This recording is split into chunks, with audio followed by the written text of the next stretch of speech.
gitu. Ya makanya kalau lawyernya saja bingung, apalagi publik, ya kan?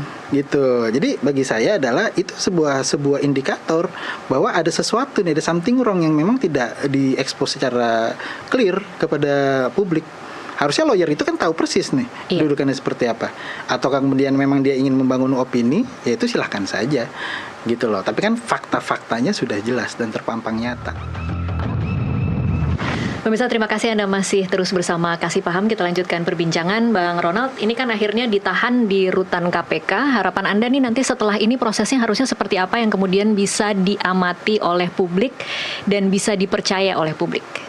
Ya kalau prosesnya kami berharap kemudian KPK juga sudah bisa mengambil alih dan kemudian mereka juga bisa terlibat ya secara langsung dalam proses ini.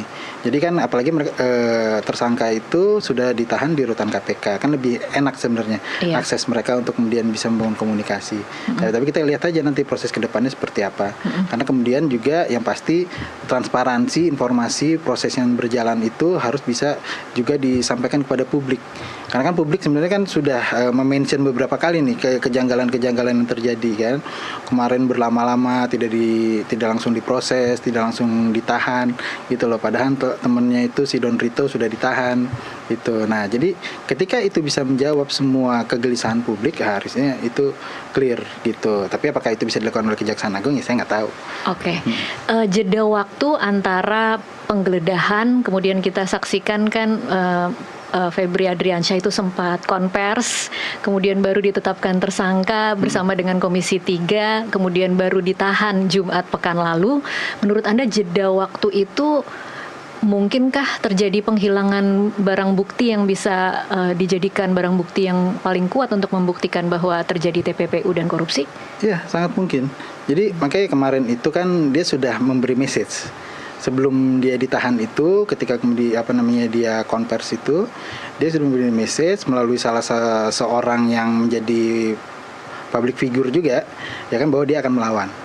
Nah, konteks melawan ini seperti apa, gitu loh? Apakah kemudian dia sudah menyiapkan skenario dan strategi kemudian untuk dia menghindarkan dari dugaan-dugaan yang terjadi ini, atau kemudian memang dia memindahkan atau menghilangkan beberapa barang bukti atau kemudian saksi-saksi seperti yang kemarin kita dengar tuh baru terjadi, ya kan? Ada Karunganya yang meninggal, ya kita nggak tahu, ya silakan saja nanti kemudian publik menilai itu seperti apa. Oke, kalau Anda mencermati statement dia ketika melakukan konvers dan juga menggabungkan dengan yang kuasa hukum sebelumnya ya yang kemudian menyampaikan tadi kan Bang Ronald maksudnya mengatakan Hotman Paris ya. Message yang dikatakan oleh Hotman Paris itu kira-kira bisa kita percaya bahwa ini kira-kira yang akan jadi argumen pembantahan dari tersangka begitu ya. Iya. Jadi kan dia ingin menunjukkan bahwa dia ingin mengcounter opini yang sudah terbentuk nih, dengan temuan-temuan yang sudah real, jelas, faktanya ada, gitu. Jadi balancing opini ini kan harus dia mainkan, ya kan? Karena penting ya untuk menjaga opini publik ya. Ya betul. Jadi dia harus memainkan di situ, gitu. Karena selama ini kan dia adalah pemburu koruptor yang kemudian kita anggap itu nomor wahid kan, prestasinya luar biasa, menangani sekian banyak kasus korupsi. Yang kemudian itu menjadi glorifikasi Hotman Paris kemarin, ya kan, bahwa ini kesayangan presiden, orang ini kemudian ditangkap tidak tidak memberitahu presiden segala macam. Proses hukum kan tidak seperti itu, gitu loh. Proses hukum itu adalah hitam putih. Ketika kemudian ada kesalahan dilakukan, ya kan, dan kemudian itu bisa dibuktikan, ya sudah, ya dia harus kemudian mempertanggungjawabkan apa yang dia lakukan, gitu. Nah, dan kemarin dia konvers itu kan sebenarnya sebuah state ada message yang dia ingin sampaikan bahwa dia itu jangan diapa-apain. Ketika dia diapa-apain, ini akan berimplikasi ke banyak pihak, gitu. Jadi pesan itu sebenarnya bukan untuk masyarakat, tetapi untuk orang-orang yang seharusnya melindungi dia, begitu? Iya, betul. Dan seberapa besar sebenarnya orang yang dia tuju untuk menyampaikan pesan itu? Sangat besar dan banyak. Yang pasti sangat besar yang dan selama banyak. ini dia sandera dengan kasus-kasus yang tidak dia selesaikan. Oke, jadi ada banyak orang yang harus kerja keras supaya Febri Adriansyah tidak sampai dihukum semaksimal mungkin gitu kira-kira. Iya, itu sudah pasti. Karena yang tadi saya bilang, ya kan, proses yang dia lakukan dalam penegakan hukum itu hanya sampai kepada layer kedua. layer kedua, layer ketiga, ya kan, bukan layer utama nih, ya kan, bukan pemain utamanya yang dia sasar. Jadi ketika dia kenapa-napa hari ini, yang pasti kan pihak-pihak yang kemudian selama ini dia manfaatkan, apa kemudian dia sandera, itu kan pasti akan juga masuk ke dalam proses. Iya. Gitu, akan membuka tabir semuanya. Bisakah berharap sebaliknya, Bang Ronald? Berharap bahwa seorang Febri Adriansyah kemudian nanti akan membuka bahwa oh saya juga di bawah suruhan siapa, atau saya di bawah bantuan siapa? Ya silakan aja kalau itu bagi dia itu menjadi pembelaan terhadap dirinya dia. Gitu. Tapi kan akhirnya kan kita bisa melihat semuanya nih, ya kan? Kalau saya bilang sama kawan-kawannya, kita buka kotak Pandora nih hari ini. Semua penyakit, semua kemaksiatan, kerusakan itu keluar gitu. Jadi ya silakan saja. Kalau memang ada pihak yang kemudian memanfaatkan dia atau menjadi usernya dia, ya itu lebih bagus lagi. Biar kita buka-bukaan sekalian. Supaya kemudian wajah hukum kita ini clear and clean gitu loh. Dengan dimulai dari kasus Febri Adriansyah ini. Oke. Perang narasi yang tadi Anda katakan, bahwa kan memang pesannya sekarang ini dari pihak Febri Adriansyah adalah, kalau kemarin kan lihat statement dia adalah saya merasa dikriminalisasi. Kemudian ada lagi memang yang cukup menarik adalah publik sekarang diajak untuk mempertanyakan apakah harta sebanyak itu di dalam satu rumah yang memang diakui miliknya bukan milik dia. Menurut Anda inikah yang nanti akan jadi beban pembuktian terberat bagi penyidik maupun jaksa nanti untuk membuktikan bahwa ini kan soalnya kan asetnya uang tunai ya Bang, ya, kemudian emas, aset-aset yang sebenarnya anonimus gitu, sulit untuk dibuktikan apakah ini milik Febri Adriansyah. Apakah itu yang akan menjadi PR terberat? Bagi kami sebenarnya tidak berat. Sebenarnya kan follow the money itu gampang untuk di tracking. Bagaimana caranya? Saya tidak mau mendahului dulu ya, iya. Karena ini proses penyidikan biar berjalan. Tapi kan kita harap ingat, ketika kita melakukan penukaran uang dolar di money changer, itu kan sudah dicatat. KYC itu kan berjalan. Dari situ aja, itu clue-nya. Gitu loh. Jadi uang itu tidak, apalagi mata uang asing itu tidak mungkin kemudian dia tidak bisa di-track. Itu bisa di-tracking kok. Dari siapa, ya kan, kemudian alirannya kemana-kemana, itu bisa di-tracking. Gitu, apalagi dolar Amerika ya. Iya. Nah, jadi itu sebenarnya gampang. Jadi kalau dia mau mengelak dari situ ya silakan saja. Gitu loh. Tapi mungkinkah ini berhenti hanya di Don Rito misalnya? Dia kan coba mengalihkan itu kepada Don Rito, iya. Ya kan, supaya Don Rito mengakui bahwa aset itu adalah milik dia. Kan sebuah kelucuan kan bagi kita hari ini melihat seorang pembela lawyernya seorang Don Rito itu kemudian berstatement dengan tegas bahwa Pak Febri tidak terlibat dalam kasus ini. Itu bukan tidak ada kaitannya. Itu artinya kan ada sebuah skenario yang sedang coba dia mainkan. Dan harap kita ingat bahwa Febri ini adalah orang yang spesialisasi dan memiliki keahlian dalam TPPU. Iya. Jadi dia tahu persis bagaimana cara supaya kemudian dia tidak terjerat di dalam TPPU ini. Jadi dia coba menghindarkan dirinya dia dari menjadi subjek yang terkait dengan harta-harta tersebut. Oke, ini menarik karena dari kemarin memang saya berpikir untuk menjerat seseorang penegak hukum, pejabat tinggi penegak hukum yang memang tahu bagaimana celah-celah di dalam pasal-pasal TPPU, harus seperti apa penyidik kemudian menjerat seorang pejabat ini yang begitu lihainya, pasti tahu kan, harus seperti apa penyidik menjerat orang seperti ini? Ya pasti gini, penyidik itu kan juga mereka sudah mengumpulkan data, full bucket itu kan semua pasti sudah lengkap. Yeah. Mereka tidak mungkin action kalau kemudian mereka tidak meyakini bahwa ini subjek itu adalah memang benar-benar orang yang bermasalah atau kemudian menjadi target utama gitu. Nah, ketika mereka sudah mengumpulkan itu data lengkap, kan mereka tinggal kemudian mengumpulkan alat bukti. Apakah kemudian Tasya bisa yakin bahwa mereka tidak melakukan incognito ke dalam tempat-tempat kemudian aset-aset itu berada? Itu kan pasti dilakukan. Gitu. Nah, maka saya bilang saya tidak mau mendahului proses penyidikan yang terjadi pada hari ini. Tapi kan kemudian ini semua menjadi absurd ketika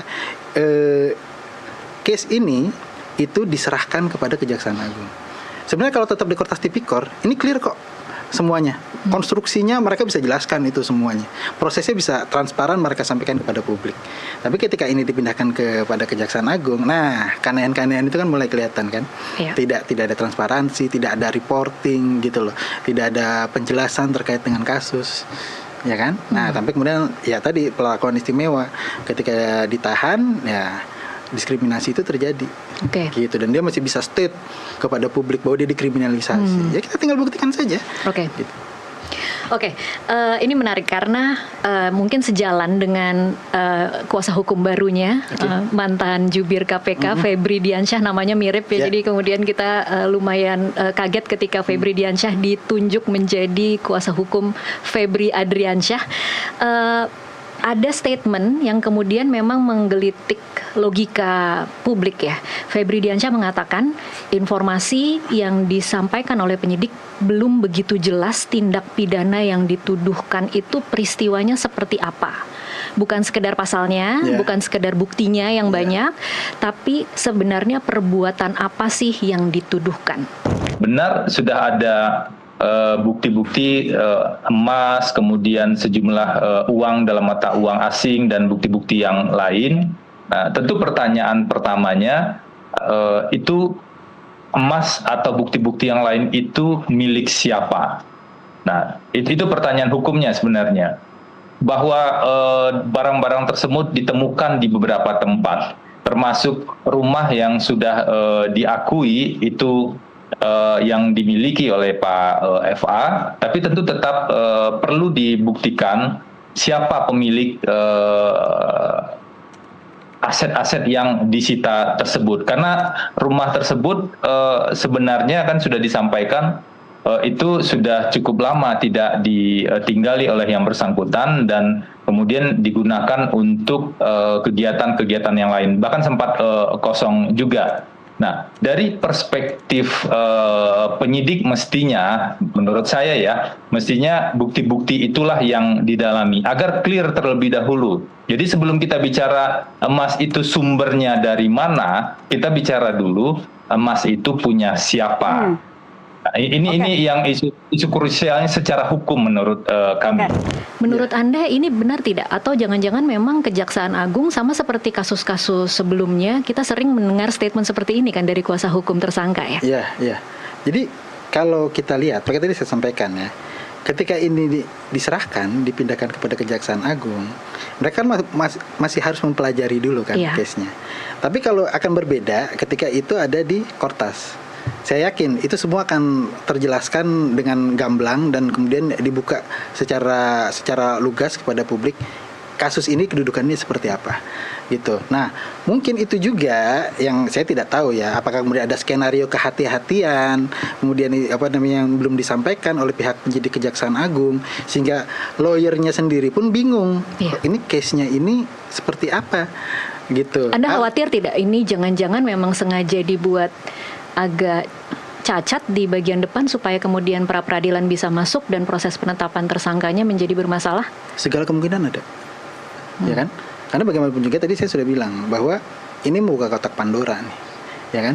Yang pasti pihak-pihak yang kemudian akan terseret dalam kasus ini coba juga untuk menyelamatkan diri, dan juga Febri juga pasti juga harus bisa melindungi dirinya dia, juga pihak-pihak yang selama ini bisa saja kemudian akhirnya membuka itu dan memberatkan dirinya dia sendiri, gitu. Jadi ya kita nggak tahu nih konstruksi apa yang sedang mereka coba, skenario apa yang sedang mereka coba bangun, gitu. Ya makanya kalau lawyernya saja bingung, apalagi publik, ya kan, gitu. Jadi bagi saya adalah itu sebuah indikator bahwa ada sesuatu nih, ada something wrong yang memang tidak diekspos secara clear kepada publik.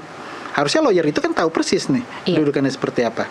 Atau kemudian memang dia ingin membangun opini, ya itu silahkan saja, gitu loh. Tapi kan fakta-faktanya sudah jelas dan terpampang nyata. Apa kekhawatiran terbesar Anda, Bang Ronald, ketika mantan Jampitsus didampingi kuasa hukum yang ex mantan jubir KPK bersatu di dalam kasus yang sebesar ini yang kita tidak tahu sebenarnya ini akan melibatkan kotak Pandora yang lebih besar apa lagi?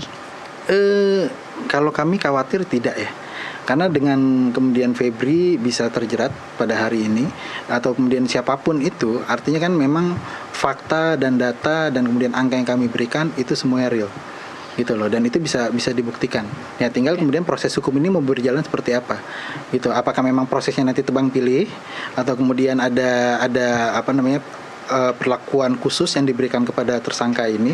Nah, makanya kita harus kawal ini gitu. Jadi bukan kemudian ini proses berjalan kemudian kita lepas begitu saja, atau kemudian orang banyak yang menjadi pengamat dadakan menyampaikan di ruang publik A, B, C, D, padahal mereka tidak tahu persis sebenarnya kasus ini asal muasal dan kemudian fakta datanya seperti apa gitu. Nah, ini juga yang membuat kericuhan di ruang publik pada akhirnya, ya kan? Itu. Kericuhan di ruang publik, kalau Anda melihat atau mengamati perbincangan di ruang publik itu tone-nya lebih seperti apa, Bang Ronald? Lebih ke skeptis, pragmatis bahwa ini akan bisa terungkap, atau masih ada harapan? Kalau kami sih ada harapan. Makanya kan dengan buku ini sebenarnya, buku yang kami susun ini, Memberantas Korupsi Sembari Korupsi ini kan sebenarnya sudah tersaji nih. Kami saja yang kemudian orang luar lah, bukan APH, bukan ya kan? PPATK ya. Kami yang kemudian melakukan investigasi secara independen, itu mampu mengumpulkan data-data dan fakta-fakta yang semua mengarah kepada Febri Ardiansyah dan kemudian aktor-aktor yang terlibat di dalamnya, gitu. Masa aparatur penegak hukum kita yang dibiayai oleh pajak masyarakat, kemudian institusi besar yang memperoleh pengetahuan pendidikan selama ini untuk memberantas korupsi tidak mampu. Iya. Itu kan big question nggak? Ya kan? Artinya mereka ngapain aja? Ya kan? Nah, kalau itu tidak berjalan dengan seharusnya, tidak pada porsinya, artinya ya kita tinggal mempertanyakan kepada pihak-pihak yang menjalankan ruling elite yang ada di negara ini. Kasus ini masih bisa nggak bersandar pada hukum yang benar? Nah, kalau itu sudah tidak bisa, ayo sama-sama kita evaluasi dan kita tunjuk pihak yang memang berkompeten dan memiliki kualifikasi untuk bisa membawa kasus ini menjadi terang benderang. Gitu. Oke, baik. Kita jeda lagi dulu. Nanti Siap. kita akan sambung di segmen selanjutnya. Pemirsa tetaplah bersama Kasih Paham. Kami masih akan kembali usai jeda.